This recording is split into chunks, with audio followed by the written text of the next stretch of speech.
Assalamualaikum warahmatullahi wabarakatuh.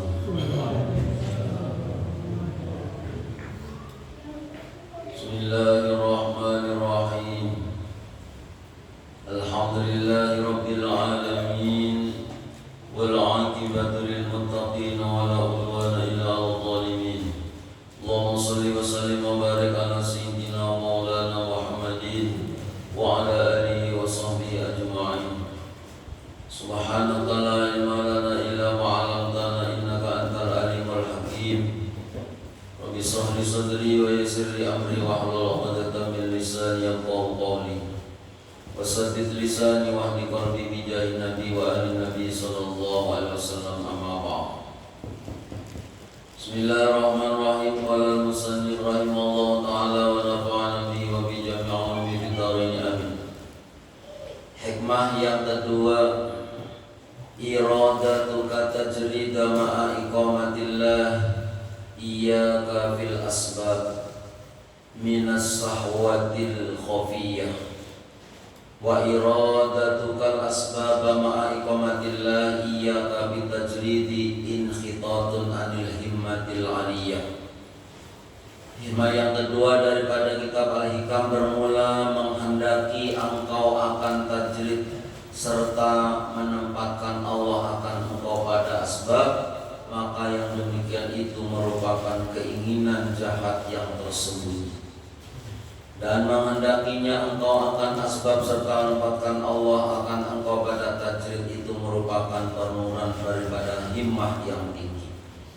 Jamaah sekalian dirahmati Allah, malam Senin semalam atau kemarin sudah kita bacakan dan sedikit kita terangkan bahwasannya ketika bermula menghendaki seseorang akan tajrid serta menempatkan Allah akan engkau pada asbab, Allah ini memberi kita makom asbab atau kasab tadi, makom asbab.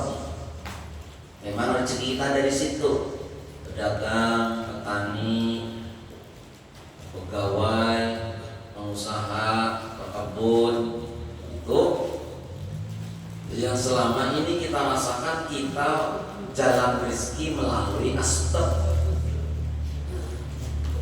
Tapi kita ini hendak menghendaki akan tajrid, maka itu dinamakan merupakan keinginan jahat yang tersembunyi.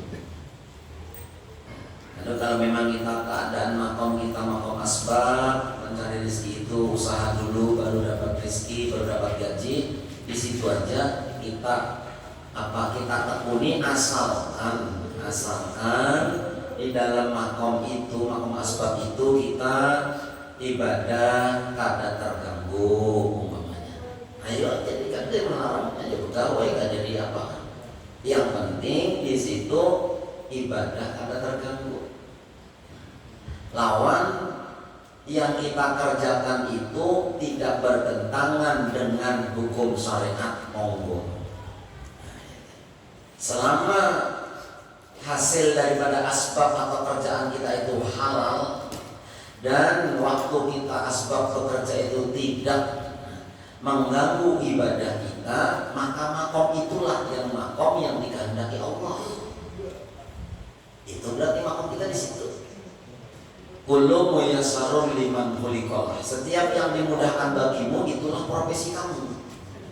Di mana kita menjiwai di situ dengan catatan dua. Satu, hasil pekerjaan itu halal, tidak bertentangan hukum syariat. Dua, tidak mengganggu ibadah.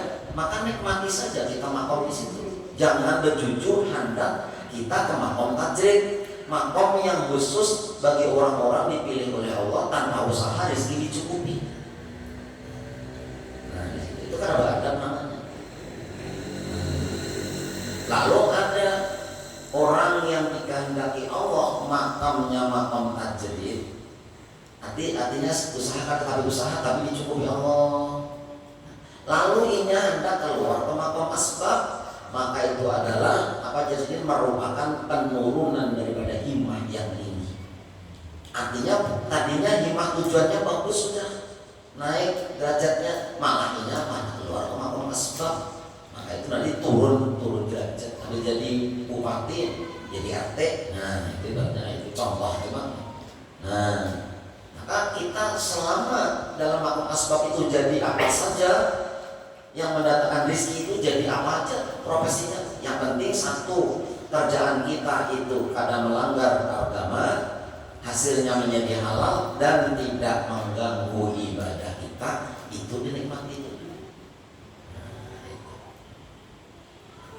Allah berfirman dalam surah Ad-Dariyat ayat 56, wa ma khalaqtul jinna wal insa illa liya'budun. Tidaklah aku menciptakan jin dan manusia melainkan untuk beribadah kepadaku. Nah, di situ isinya disuruh beribadah. Ahli tafsir yang lain ada mengatakan melainkan untuk mengenalku.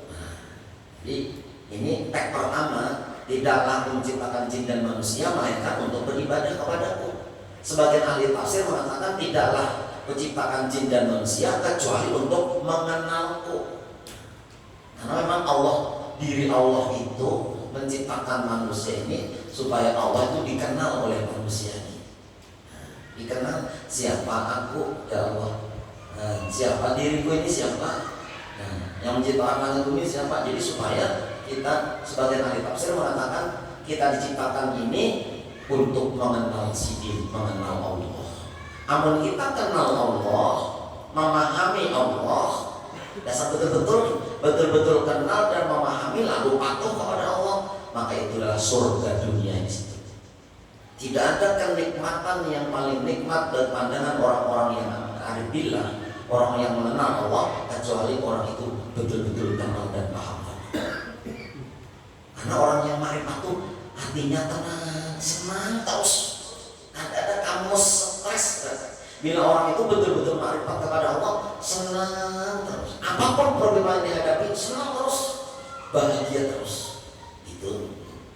Ini kita masih susah, masih mengeluh, masih marah, masih tersinggung, masih menyalahkan orang, masih ini arti sebagainya, berarti ya masih tahap belajar untuk marifat. Mungkin masih tahap memahami aja, mengamalkan belum. Karena orang yang sudah betul-betul marifat kepada Allah, bahkan dia guru-guru bahari, lebih nikmat daripada bersama dengan istri, daripada lezatnya orang yang marifat kepada Allah. Nah, itu. Makanya Rahmatul Jinna ini, aku tidak ciptakan jin dan manusia kecuali beribadah. Beribadah itu karena kenal siapa yang disembah, apa tujuan menyembah. Tujuannya mengenal Allah. Jadi artinya bahwa kita ini dijadikan oleh Allah untuk beribadah. Itulah tugas kita ada di muka bumi ini. Kita dijadikan Allah untuk beribadah, maksudnya adalah fungsi utama daripada kita ini adalah mengabdi kepada Allah. Walaupun di dalam diri kita ada fungsi-fungsi lain, tetapi intinya adalah menunjang untuk ibadah. Nabi Yahya alaihissalam waktu berumur di bawah 10 tahun, masih anak-anak, beliau berjalan dari rumah ke Baitul Maqdis atau Baitul Maqdis. Dari Baitul Maqdis ke rumah ia diajak oleh anak-anak lain. Yahya, ayo bermain-main ke sini. Nabi Yahya menjawab, ma khuliqtu li hada, aku tidak diciptakan untuk bermain-main. Ini contoh aja bang, karena Nabi dibawa main temannya, ma khuliqtu li hada, aku tidak diciptakan untuk main-main. Itu cuma menjadi itibar bagi kita bahwasanya tujuan Allah menciptakan kita itu ibadah, walaupun ada fungsi-fungsi lain. Tapi fungsi-fungsi lain itu pun menunjang kayak apa ibadah kita supaya bagus. Nah, ini seorang anak kecil yang sudah mengerti tentang kejadian diri, diajak bermain-main, dia menjawab, aku tidak dicipta untuk ini. Karena manusia adalah dicipta untuk beribadah. Maksudnya bukan tidak boleh kita berdagang, bukan tidak boleh kita bersenang-senang, bukan tidak boleh kita istirahat, bukan tidak boleh kita berusaha. Itu boleh saja, tetapi apabila sampai masanya ibadah, kembali kepada ibadah. Nah, kegiatan apapun, usaha apapun, pekerjaan apapun, bila sudah tiba waktu ibadah, pasti ibadah. Itu menunjukkan bahwa kita ini diciptakan untuk ibadah. Dan itu menunjukkan kita adalah manusia yang sehat, manusia yang sempurna akalnya. Maksudnya apabila kita ini asik bekerja, asik bermain, asik bersenang-senang tanpa memperdulikan waktu ibadah, ini menunjukkan ada kesalahan di dalam diri kita, ada error di dalam diri kita, ada salah yang mesti diperbaiki. Nah, asik berdagang tidak tahu hukum Allah halal haram, asik berdagang tidak tahu waktu sembahyang, terus berdagang, bertani, bekerja, ibadah dilupakan. Ini error manusia ini. Kenapa? Karena tidak sesuai dengan penciptaannya. Dia diciptakan untuk ibadah. Jadi kalau kita ini mengerti, umpamanya paham sudah diciptakan ini untuk ibadah, maka semuanya aktivitas kita ini sebetulnya bisa jadi ibadah. Sampai mencari nafkah jadi ibadah, asal niatnya benar. Sampai apa aja profesinya, yang penting dua tadi, sampai usaha itu halal, dua tidak mengganggu ibadah, maka usaha sampai itu ibadah. Ibadah, sampai nyangkol itu ibadah, sampai jual pentol itu ibadah, sampai jadi guru itu ibadah. Jadi bukan ibadah yang khusus ibadah itu, ibadah pantau, sholat, berzikir, sholat, aktivitas hari-hari itu. Apa sudah dibagi-bagi oleh Allah tugas kita masing-masing. Jadi sebetulnya mohon maaf, pekerjaan apapun itu di mata Allah sama aja. Apa pekerjaan pegawai lebih terhormat daripada pedagang? Ada. Pegawai apa jadi petani lebih terhormat pegawai? Ada. Di mata Allah usaha apapun sama asalkan halal. Yang membedakan apa? Yang membedakan bagaimana kita niat dalam berusaha itu dan bagaimana kita menempatkan usaha itu ke jalan yang direstui oleh Allah Subhanahu wa taala. Itu aja bedanya. Kedekatan kita karena ketakwaan kita kepada Allah. Gimana kalau pandangan manusia kan, oh jadi muka mulia ayatnya, padahal beban berat, semakin beban berat. Bahkan cara Rasulullah tanya sama sahabat, sahabat, hari ini ada yang kau makan? Ada ya Rasulullah. Esok ada ya Rasulullah. Esoknya tidak ada ya Rasulullah. Seandainya engkau punya makanan untuk 3 hari, itulah yang memberatkanmu nanti di alam mahsyar ketika kau dihisab. Ayo. Seandainya engkau punya makanan untuk 3 hari, itulah yang memberatkanmu nanti ketika kau dihisab di padang mahsyar. Ayo. Jadi kita ini tukar beras setengah pikul namanya 10 kilo untuk 3 hari, untuk seminggu kadang-kadang. Ya semakom kita seperti itu. Yang penting jangan bermaksiat. Kalau kita ada mampu kayak sahabat ada mampu. Makanya serendah-rendah level sahabat dibanding ulama zaman sekarang masih mulia para sahabat, masih tinggi ilmunya para sahabat. Kenapa? Karena gurunya langsung nabi. Jadi asal kita tahu kita ini diciptakan untuk ibadah, maka kita mencari nafkah ibadah, mengasuh anak ibadah, menyekolahkan anak ibadah, menggauli bini ibadah, menukarkan baju bini ibadah, memberi pesan anak sekolah ibadah. Jadi ibadah semua. Pernah kita contohkan untuk lebih mudah mengerti dengan handphone. Handphone itu dicipta fungsi utama untuk apa? Untuk komunikasi. Tetapi di dalam handphone itu ada kamera, ada pemutar lagu di sini, ada apa ini? Kalkulator, jadi ada permainan. Semua itu hanya sebagai penunjang. Tapi intinya adalah untuk komunikasi. Itu contoh real sebenarnya. Sebuah handphone yang baik, kalau kita memutar lagu misalnya, lagu datang panggilan dari jauh, inya akan berhenti memutar lagu dan lain-lain selain panggilan itu. Karena fungsi utama handphone adalah untuk panggilan. Waktu menghitung dengan kalkulator di handphone, lalu masuk panggilan, maka berhenti kalkulatornya, timbul laporan pesan masuk. Karena fungsi utama handphone memang itu untuk komunikasi. Bila handphone kita demikian, maka baik ini handphonenya. Tapi apabila kita asik memutar lagu, panggilan tidak masuk lagi, pesan-pesan tidak masuk lagi, lagu terus yang berbunyi, ini handphone error, ini sudah tidak berisi lagi. Nah, kenapa? Karena panggilan tidak masuk lagi, sebab memutar lagu.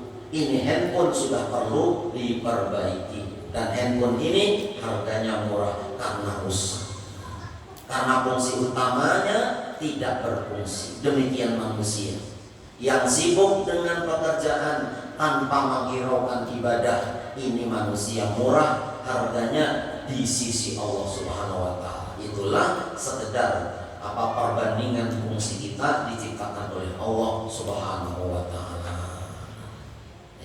Pas pada sini memberikan contoh, tunjangan kan menunjang ada kamera, kalkulator, ada game, ada macam-macam, ada Facebook, ada Instagram dan sebagainya. Tapi fungsi utamanya komunikasi. Itu juga kita. Fungsi utamanya itu beribadah. Yang lain-lain itu memang diciptakan oleh Allah sebagai cobaan, ujian bagi kita. Tapi intinya itu beribadah. Bukan tidak boleh kita bekerja, berusaha dan berkebun, tapi ingat kita diciptakan untuk ibadah.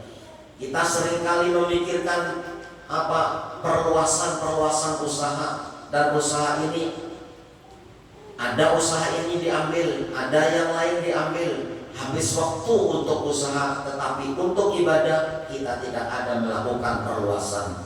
Dari umur kita 30 tahun sampai 60 tahun, itu saja wirid kita, itu saja ibadah kita. Tiada pertambahan, bahkan berkurang. Hanya membaca Yasin saja setelah maghrib.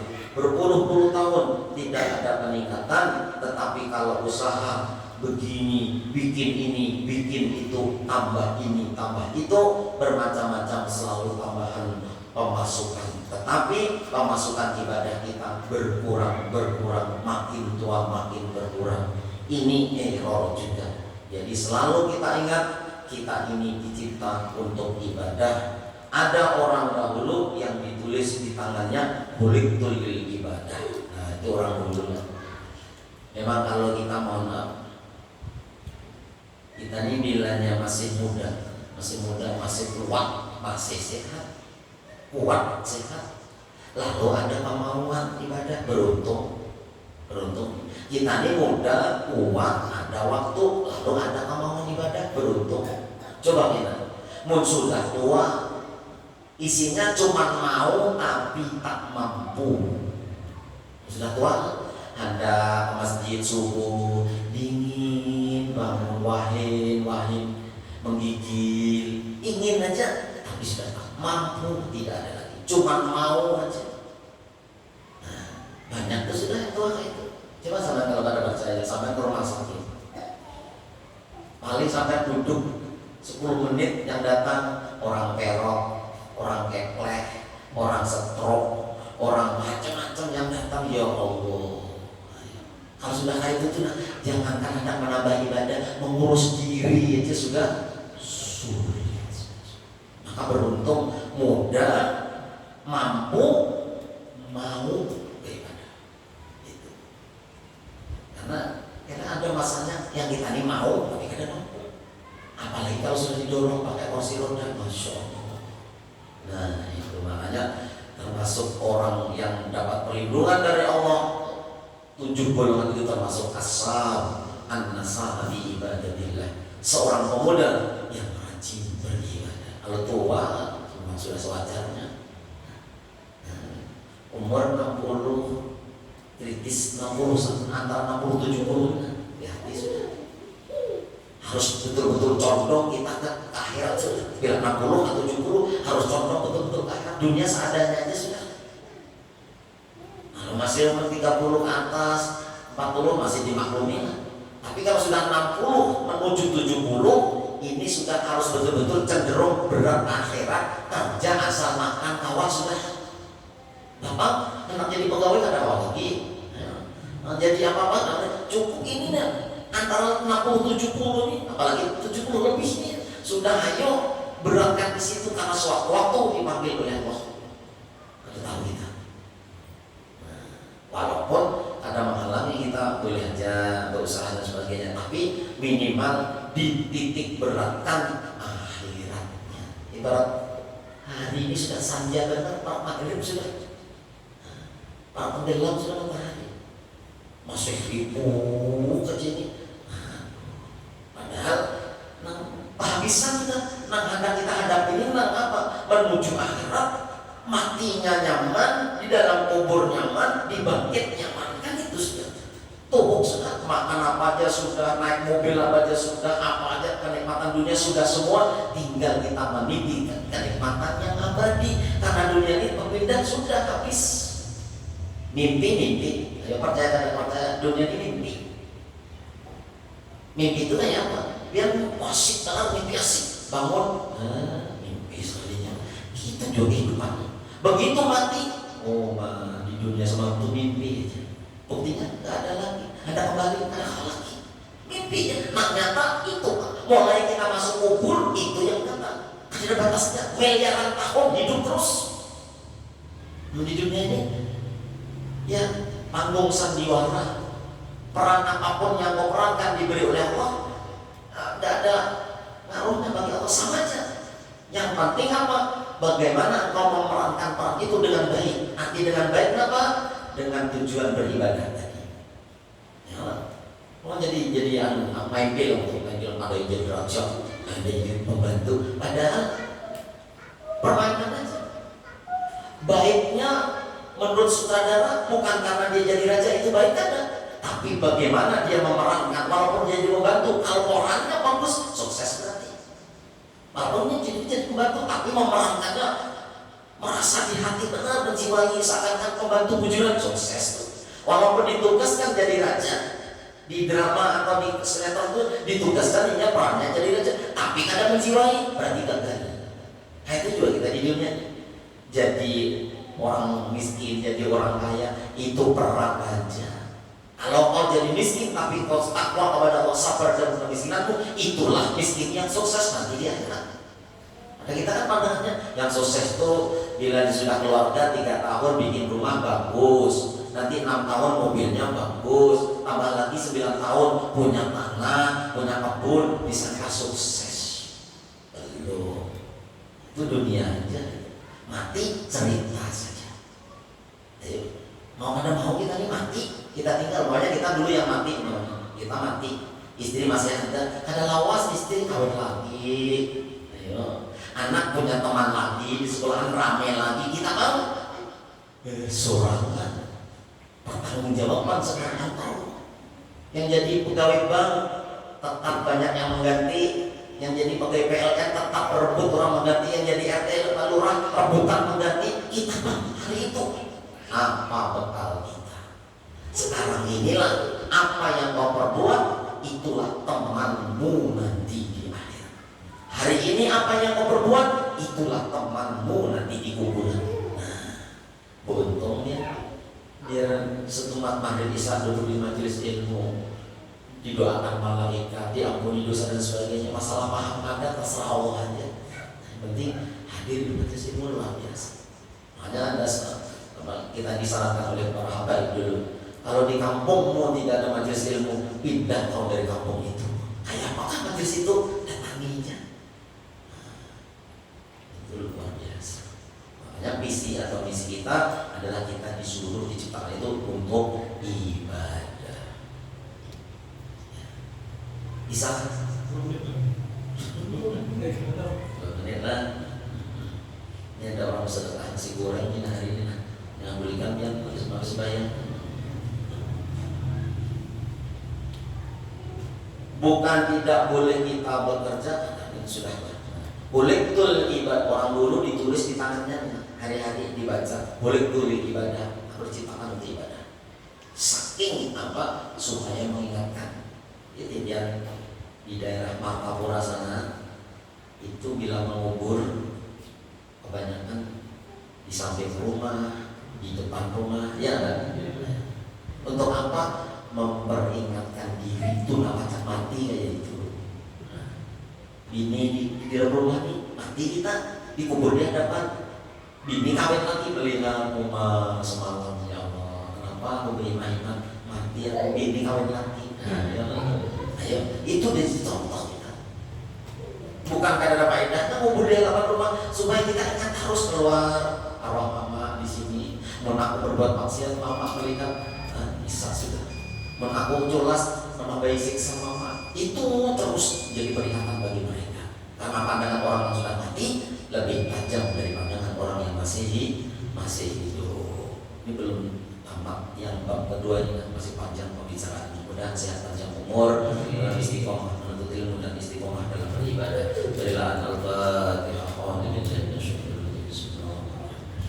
Alhamdulillah rabbil alamin. Ya Allah, Suratul ladzina an'amta alaihim ghairil maghdubi alaihim amin. Amin ya Allah ya rabbal alamin. Bismillahirrahmanirrahim. Alhamdulillah rabbil alamin. Shalli wa sallim wa barik ala sayyidina Maulana Muhammad wa ala alihi wa sahbihi ajma'in. Jama'ana jama'an marhuma. Allahumma ij'al jama'ana jama'an maghfura wa ij'al jama'ana jama'an mubaraka wa tafarraqna ma'zuma ya arhamar rahimin. Sallallahu alaihi wa sallam. Walhamdulillahi rabbil alamin. Taqabbalallahu minkum.